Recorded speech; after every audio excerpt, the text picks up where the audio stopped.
we get the call and we get these 5 little fox kits. And it was a heartbreaking story because they were found on the road with their dead mom. Their mom had been hit by a car and had died, and they were there because they didn't know where to go. So they were brought in here. They were beautiful, wild little gray fox kits, and they wanted nothing to do with us. Eyes clear, nose clear, mouth clear. We did their health checks, their physical exams that every patient receives. They were relatively healthy. Mom had been taking good care of them until she was killed by the car. WildCare really has a lot of programs that are designed to deal with whatever the inevitable issues are that can arise from animals being in close contact with humans. We don't just save animals. We don't just teach children. We don't just protect the environment. We have multiple programs that work on touching all of those bases, and I think that's the most effective way that you can make change.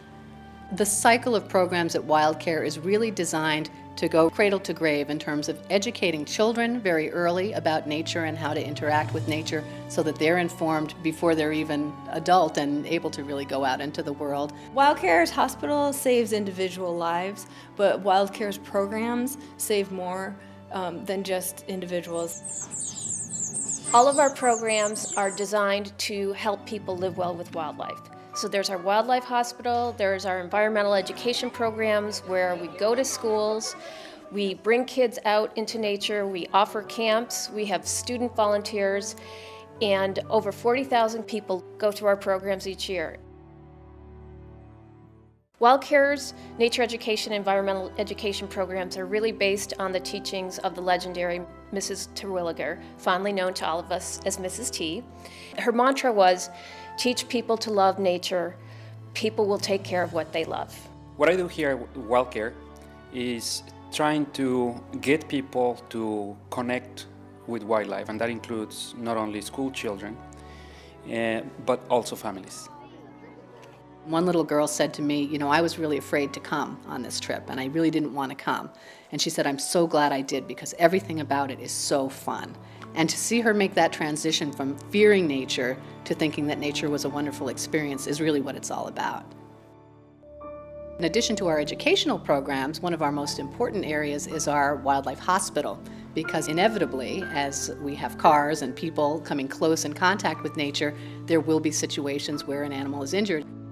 WildCare is one of the only centers in the nation that offers assistance for injured orphan wildlife 24 hours a day, so that at any time, if anybody has any questions, concerns, or issues with wildlife, they can call for advice. We treat between 3,000 and 4,000 wild animals each year. All right, good, it's not broken. Mm-hmm. No. It's a hook. Yeah. And most of them, the vast majority, have been brought to us because of negative interactions with people. Accidentally hitting an animal with your car, cutting down a tree that had a nest of baby birds in that they weren't aware of. And most folks are so grateful to have a place to bring those animals because they feel horrible that this happened and they want to help and make things right. And WildCare gives them the opportunity to do that. I know that if I wake up one morning and there happens to be a raccoon with a broken leg in my backyard, I can call WildCare, and that animal will be cared for. And I don't have to worry about it, and I can sleep better that night. It's simple, but it's a big deal for me. The focus of WildCare Solutions is we combine advocacy, education, and problem solving to homeowners and businesses when they have conflicts with local wildlife. WildCare Solution Service helps folks with animals in their house so that they don't hurt them or they don't end up creating orphans. We're definitely encroaching on each other's spaces, and our territories are bound to overlap. That could be bats in your chimney, it could be raccoons in your laundry room, any of those types of things. It's letting them know that, you know, what's going to attract animals, it's either one of 3 things: food, water, or shelter. And if you provide those, either knowingly or unknowingly, you're going to have some conflict with your wild neighbors.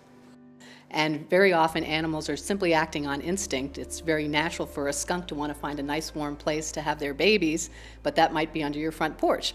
And you can call WildCare Solutions, and we have experts who know how to come in, safely remove whatever animals have gotten where they shouldn't be, and provide exclusion services that will keep them from coming back in.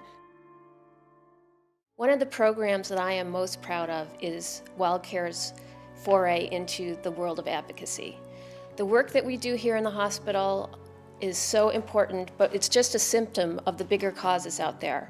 One of the advocacy programs that we've worked very hard on is the use of rodenticides, as people use poisons to try to remove unwanted rats from their particular area.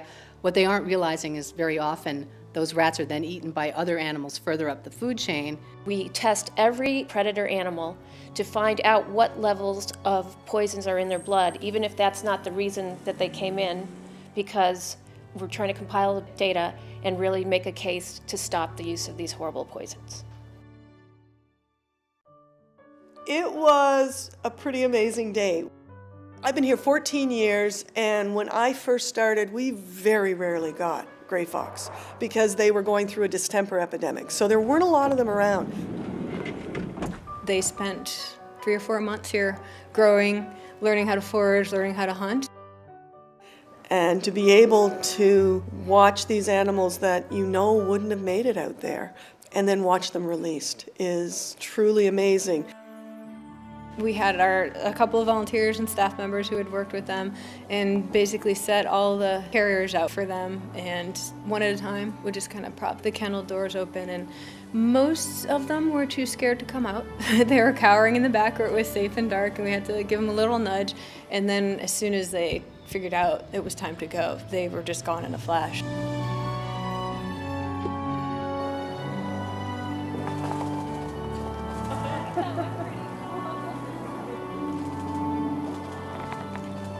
Wildlife releases are really the symbol of everything that we do and why we do it.